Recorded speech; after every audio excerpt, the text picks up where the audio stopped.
Okay, I found a chocolate cake recipe that has 5,000 5-star reviews, so we're gonna put it to the test.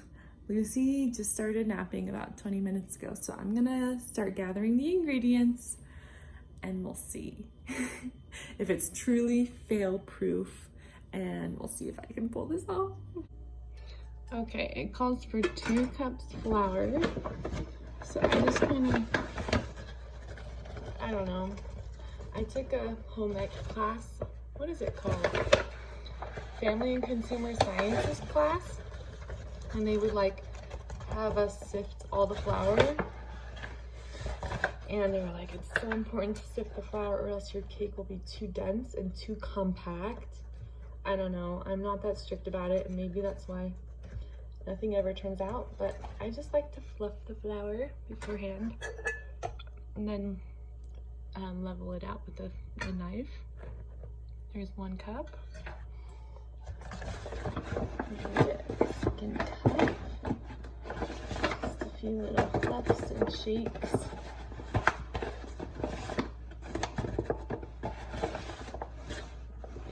In the home ec class, they also said don't scoop the flour directly from the canister or from the bag, because as you scoop it, it kind of compacts itself. So you should always like scoop. You should always get a spoonful and then like spoon the flour into the measuring cup. I'm just not precise enough. So we'll see if it turns out. Okay, next is 2 cups of sugar. It's interesting, they're equal parts flour and sugar. And I swear, I just always love baking, and I love obviously eating baked goods, but I've just never been confident in getting it right every time. And so I think that's kind of why I'm trying these out, is because I want to have a reliable recipe, you know? Okay, so it calls for 1.5 teaspoons of baking soda, and I got a new package because apparently these boxes only last 30 days, and I've tried making cookies before with a box that's expired, and gosh, I can't open this. But if it's expired, like it will affect the recipe, and the leavening agent won't work. So 1.5 teaspoons of baking soda. Goodness. 1 teaspoon. 1/2 teaspoon. Someone told me that it was such an epiphany. Someone told me that baking powder puffs up, and soda spreads. Because I've always known one makes it rise and one makes it spread out. And I had no idea how to which one did which. And so baking powder puffs up, baking soda spreads out. So I guess that's why you need both, is because you want it to rise and you want it to, bloom outward as well. Okay, and it calls for 3/4 cup of cocoa powder. I'm like, how's the best way to get this out? There's 1/2 cup. Okay, there's the rest of the cocoa powder. 1 teaspoon kosher salt. Okay, these are the big flakes. I'm not sure about salt. I don't know. Does kosher mean it's the big flakes, or does it mean that it's I don't know what kosher means. And I don't know if the size of the grain makes a difference, makes it more salty or less salty. Okay, and then I've never used this before, but this is some espresso powder. Instant espresso powder. Is that the right kind? Oh shoot. Well, it calls for 1 teaspoon, and this is the only kind I have, so I'm gonna use it. Instant or not. I've heard, I've never used espresso or coffee grinds in a chocolate recipe, but I hear that it like brings out the cocoa flavor, and I just heard there's Lucy, so I'm gonna go grab her really fast. Okay, we've got all of our dry ingredients mixed together. And then it says to add some wet ingredients. I switched out the paddle attachment from the whisk to the normal one, whatever that's called. So we're adding milk and vegetable oil. And then we need 2 eggs. We can do it one-handed. Isn't that impressive? Not really though. I feel like ever since I was little, I've been able to crack an egg one-handed. Like, I don't think it's that hard. I don't know. Is that weird? And then we need 2 teaspoons of vanilla. I don't have very good vanilla. I just use this like imitation flavor, vanilla flavor, which is from just Walmart. I don't have the hands to measure this out. We'll call that maybe 2 teaspoons. I'm holding Lucy right now. You can open it. You can open the cupboard. Okay, we're gonna mix this up.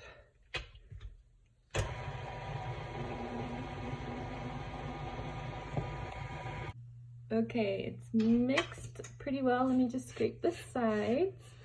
And now that after it's getting mixed together, it says to add in a cup of boiling water. I'm assuming you would measure the water after it's boiling, as opposed to like measuring out 1 cup and then letting it boil, you know? Oh, are you gonna reach for it? You gonna reach for it? I don't know, it didn't specify in the recipe whether or not to measure the water before or after. I would guess it's after, but that's what I'm gonna do. And it makes sense to add boiling water because I've heard that, like, maybe this is crazy, maybe I'm not remembering wrong, but I've heard that using activate like the cocoa powder and to make it more like fragrant and more flavorful, like you want like heat, like a liquid, hot liquid, I guess. You want hot liquid to kind of activate the flavor. That's what I've heard, so maybe that's why it calls for boiling water. Okay, it says to gradually add in the boiling water. So I have some boiling water right here. I'm just gonna pour it into my liquid measuring cup. Make sure I get 1 cup. I think that's a little bit too much. Let me pour some out. Oh, that was not enough. Wait, let me see. Actually, that's right. That's exactly right. Okay. So we're gonna, it says to gradually pour it in while it's on low. Make sure it's on low. Slowly pour in the boiling water.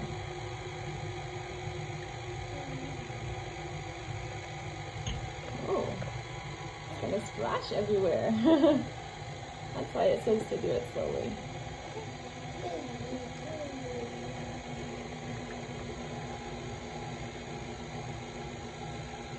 And the recipe said that the boiling water will make the batter extremely thin, which apparently results in like a really moist cake, like really soft and moist texture.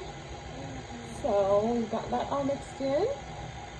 And I saw on social media a way to like cut parchment paper so that you can get a perfect circle the size of your cake tin. So let me see if we can pull this off. Let me try it. Okay, so I just have a big piece of parchment paper, and it said, well, I saw a video of this where you like fold it in half and then you just keep folding it in half again.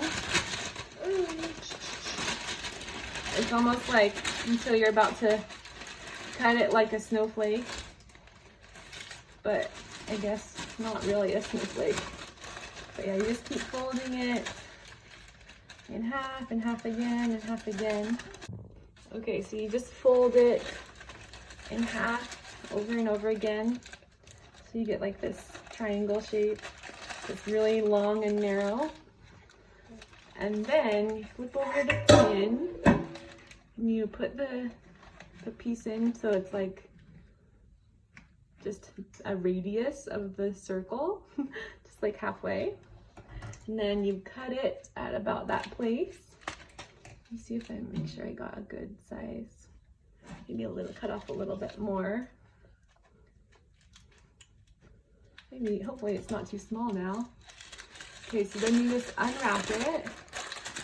And it should be the size of your cake tin.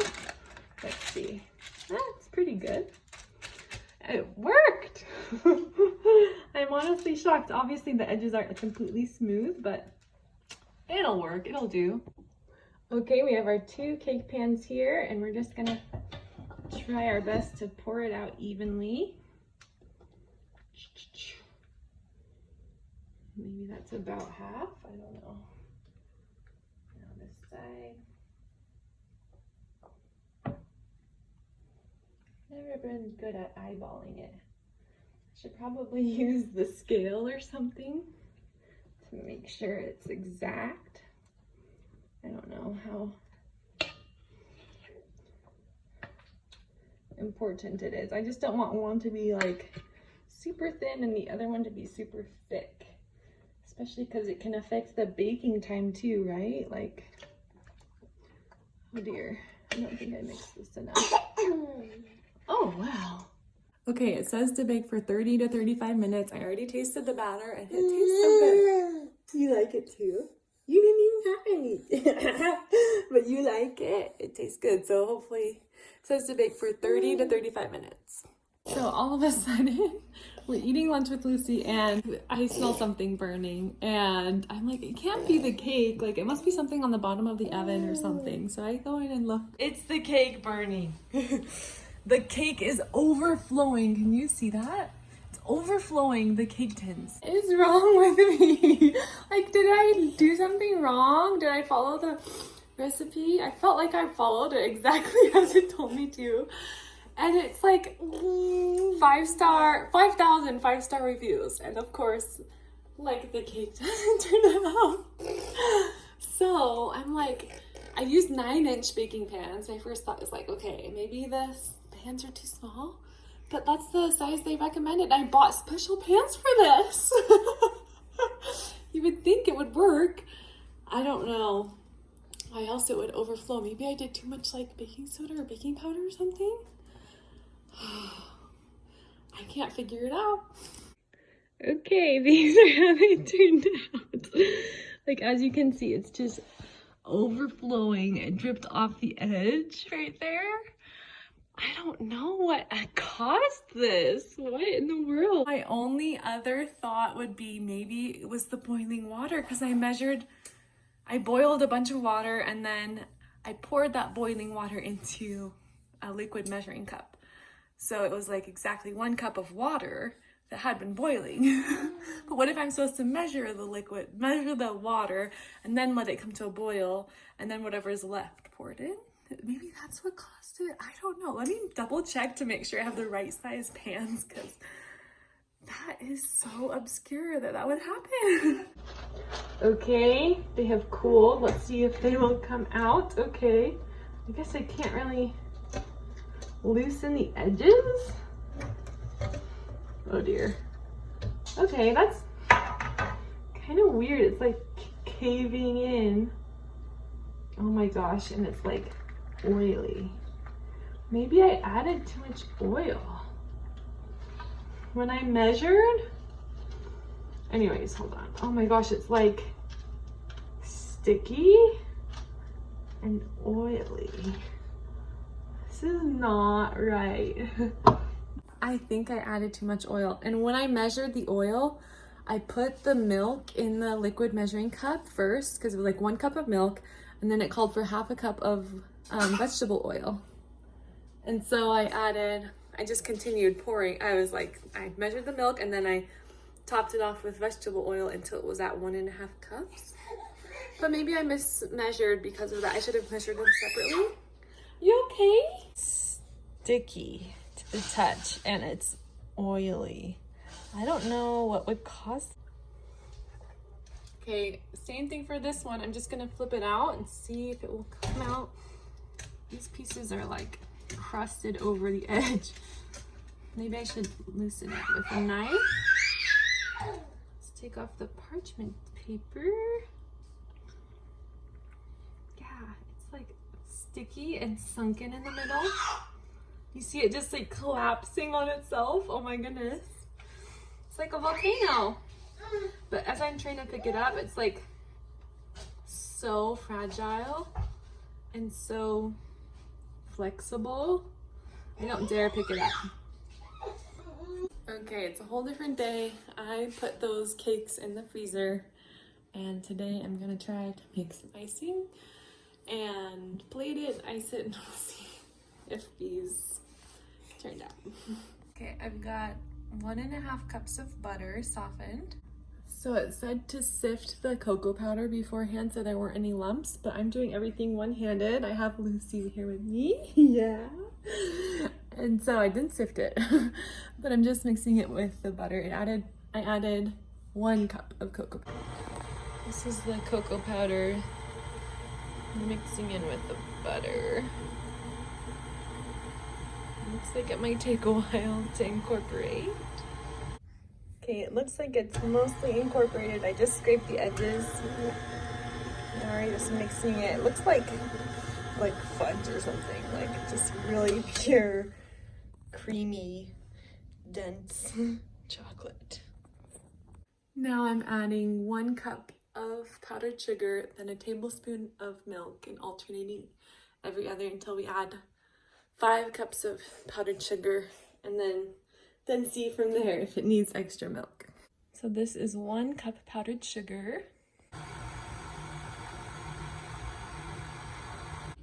Okay, I added all the sugar and vanilla and espresso powder.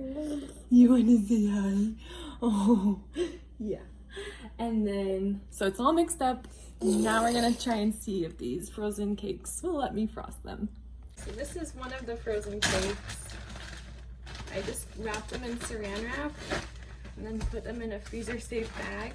They were so flimsy, I doubt I would be able to frost them if they weren't frozen. So the recipe said to let them thaw, but I don't dare risk it because if they're thaw, they're gonna be like falling apart while I try to frost them. So, which one do you think I should put on the bottom? I mean, they're both kind of lopsided. Oh dear, this one's very lopsided. This one's more even. Maybe something like that. Okay, let me unwrap these. Yes? You want to help out, huh? You're just such a good helper. Do you want to hold the plastic? Do you want to hold all this plastic? Okay, there's one. It's still looking so shiny. I don't know. I have to figure that out. My other theory is maybe I added too much oil, right? The other theory is maybe the cake tins were too shallow and that's why they overflowed. Like, you know, some cake pans are a little bit more deep and have more, can hold a little bit more batter, but these ones are, the ones I used were specifically pretty shallow. Okay, this one's more lopsided, so I'll put that one on the bottom. Let's get some frosting on the base to keep it in place. I also don't have a cake stand because I don't bake often enough, but we're gonna do a little, I've seen this in the videos. This is the first time I've ever tried it. Put a little frosting down to work as glue to keep the cake in place. Okay, and then I don't know, I'm just gonna go for it. Usually they add a huge dollop on top first, right? And then they spread it out. What do you think, Luz? Is this gonna turn out? Uh-oh.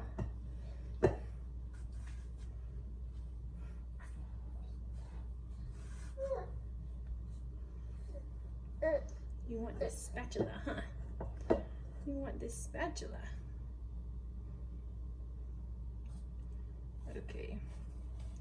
Do I get the sides now? I feel like I don't. I should wait until the top is on. Okay, so let's put the top on. I'm realizing it's probably been at least 5 years. No, probably longer. Probably like 10 years since I've baked a cake from start to finish. Okay, it's still lopsided, but not terrible. Okay, and then we just put some on top. Yeah, this is definitely like the one that caved in. Hopefully we can smooth that out with some frosting. Whoa, everything's tipping over.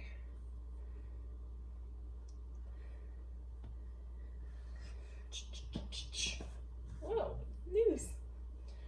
Are you a pretty girl? Are you a pretty girl? Okay, now I'm gonna attempt to frost the edges. We're going for a very rustic look. I'm no professional. Oh. Okay, I'm trying to get these edges.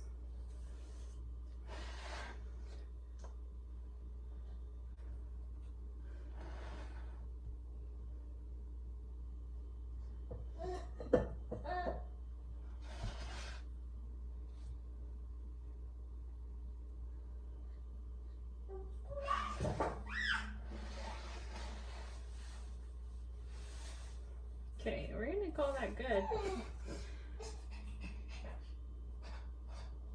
Okay, this is the final product. It's pretty rustic looking, especially considering like I frosted it one-handed. So here it is. Here is the final product.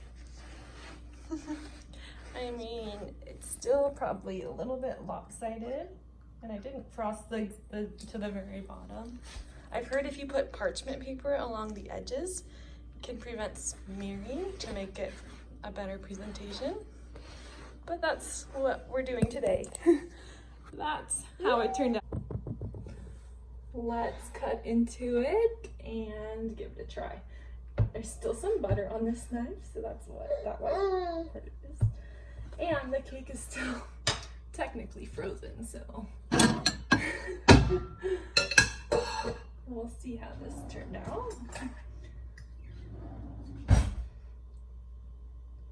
Uh-oh, it's a little wobbly. So you can tell it gets narrower in the middle. You can tell the insides are like more narrow than the outside. So that's a sign that it has like collapsed. But let's give it a try and see what we think. Okay. It's hard to judge because it's also still a little bit frozen.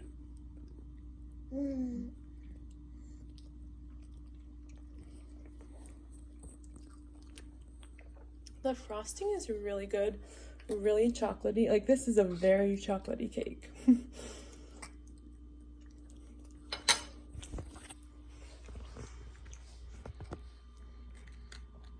And the cake is really moist, but it also is a little bit too dense. Like, it's not very fluffy or airy. So I don't know what I'm doing wrong. There are so many things I could have done wrong, but 5,000 5-star reviews. So it has to be good, you know? Like, it must be me. I must be doing something wrong. So I might have to try it again.